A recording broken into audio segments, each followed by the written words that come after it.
Ensuring today to ensure tomorrow. Isn't that what sustainable development and sustainable tourism is all about? And hey, look, even the umbrellas these days are green. That brings me to chapter 4 of our textbook, which is about how mass tourism is going green. See, there was a time in the history of Western civilization when people who had enormous political power, as well as most of those who were beholden to them, convinced themselves that the earth was the center of the universe. These were strongly self-centered individuals who had elaborate and complex philosophical and artistic models constructed to place themselves in the middle of everything important, declaring their cities the center of the action and everything else the periphery. The absurdity and hubris of this solipsist worldview had been keenly debated by the Greeks and Romans thousands of years earlier. Solipsistic was coined to describe those who believe that nothing exists outside one's own mind. And today, according to the great wiki in the cyber sky, solipsism is often introduced in the context of relating it to pathological psychological conditions. Science from the days of Pythagoras and Plato to Copernicus and Kepler and Galileo and on to our times with Jane Goodall and the Hubble Space Telescope have radically decentered our species and our planet, challenging Judeo-Christian Islamic claims to Homo sapiens centrality. But, and here's the tie-in with our course theme, there is a focus on, quote, self-centered sustainability incentives within the tourism industry, see page 60, that brings this old debate front and, well, center. So we need to start with ethics and what the dominance of the private sector in tourism activity says about our ethical responsibilities as humans who have the unusual and historically novel privilege of flying all over the planet on a whim in huge numbers. Since the pressures created by this newfound ability of Homo sapiens and its impacts have no precedent in the history of life on Earth, we need to seriously confront the ethical and philosophical dilemmas that tourism poses. On page 60, Weaver reminds us that, quote, most of the tourism industry in the MDCs is controlled by the private sector, with public sector ownership in major tourist origin countries being limited to certain types of attraction, mostly national parks and historical sites. He cautions that, quote, such patterns are relevant from a sustainability perspective since the public sector is normally mandated to represent the population as a whole rather than particular interests and is not as constrained by the imperative of producing short-term financial returns. Accordingly, it can be argued that the public sector is more amenable to pursuing sustainability than the private sector, which must be attracted, likely at the minimalist level at first, with incentives that offer self-centered possibilities of profit and self-advocacy. Self-centered possibilities. Clearly a problem since the solipsist view is implicated in the very pathologies that led to unsustainable outcomes in the first place. Corporations and other private sector players have been likened to externalization machines, whose self-centered logic pushes all the negative consequences of their actions, called by economists negative externalities, to the external world, to the periphery, dumping all their problems and pollution basically into somebody else's backyard.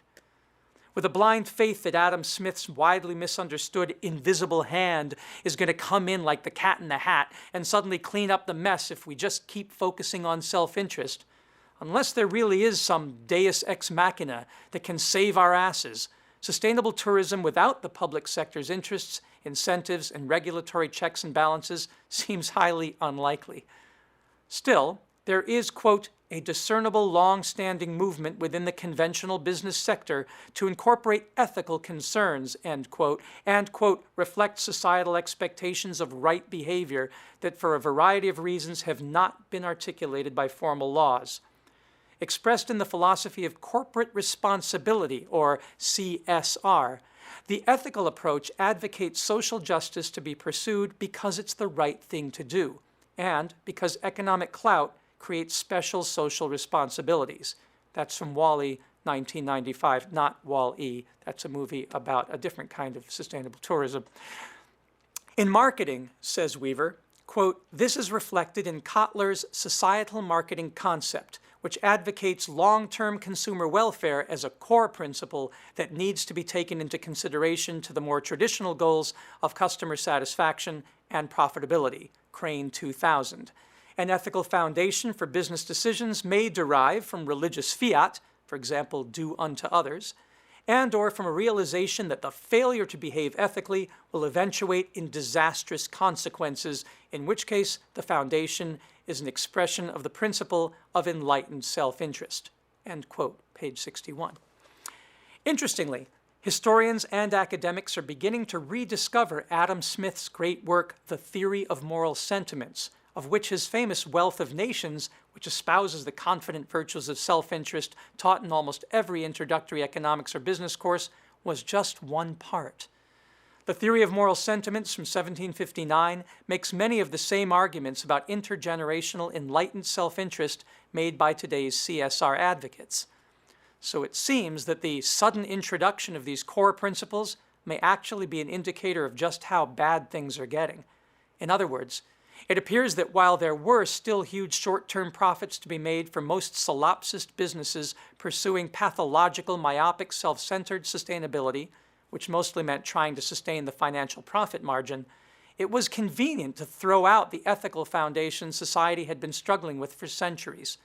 Now that the party is ending, some tourism businesses, along with other industries, are realizing they have little choice than to make decisions in which, quote, the shorter-term profitability considerations are transcended by longer-term social and environmental considerations, end quote, page 61. And so we see the emergence of a greener tourism industry. But don't be fooled. Part of the decision of some players in the sector to go green is simply a desire to capitalize on the emergence of the green consumer.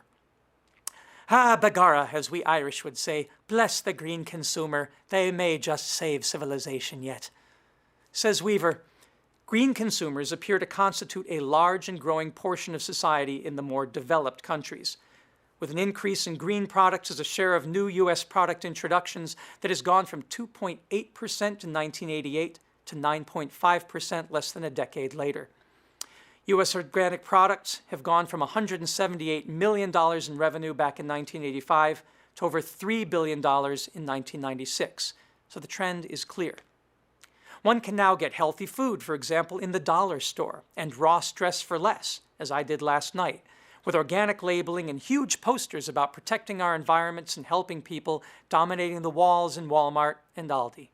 Socially responsible investment portfolios have grown from $40 billion in assets in 1984 to $2.16 trillion in 2003, and that was over a decade ago. The trend is actually accelerating. So who wouldn't want to jump on that bandwagon? There's gold in them thar hills. Weaver identifies 5 consumer market segments that the business world now uses to strategize just how green they should be. The segments come from the Roper Survey, which in 1996 used clustering techniques to identify 5 relatively homogeneous groups of American adult consumers. The first 2 of these groups they call true blue greens and greenback greens. These consist of, quote, active environmentalists who are most likely to fulfill the litmus test of active environmentalism by purchasing more expensive, environmentally friendly products and by otherwise taking environmental and social considerations into account for their everyday lives. Many businesses began to cater to this growing segment, and even oil companies joined the hopeful move to accommodate what was seen as increasing demand and political clout.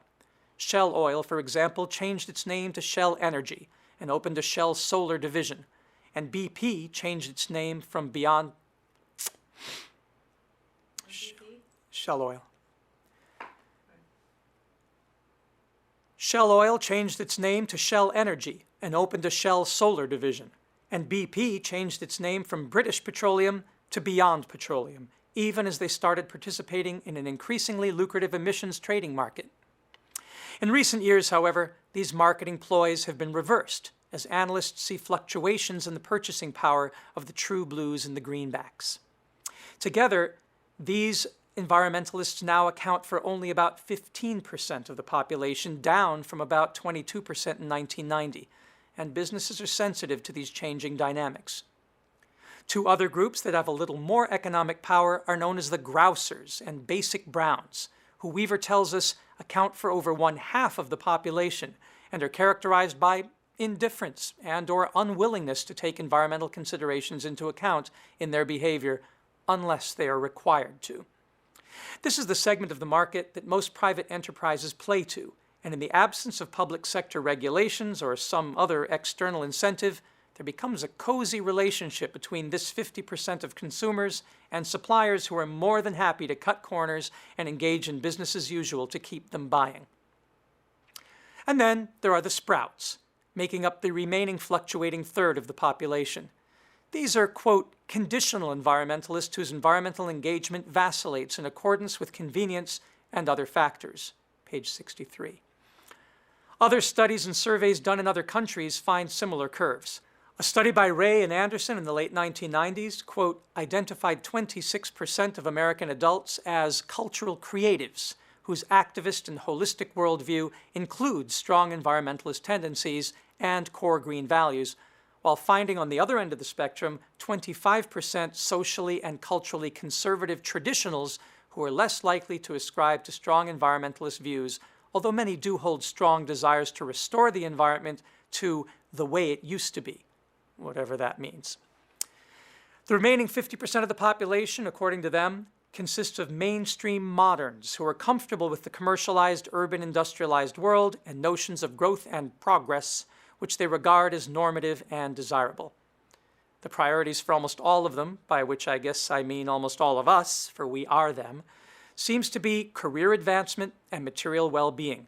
And it can be said that the tipping point comes when the way to become more comfortable or to get ahead becomes aligned with green practices.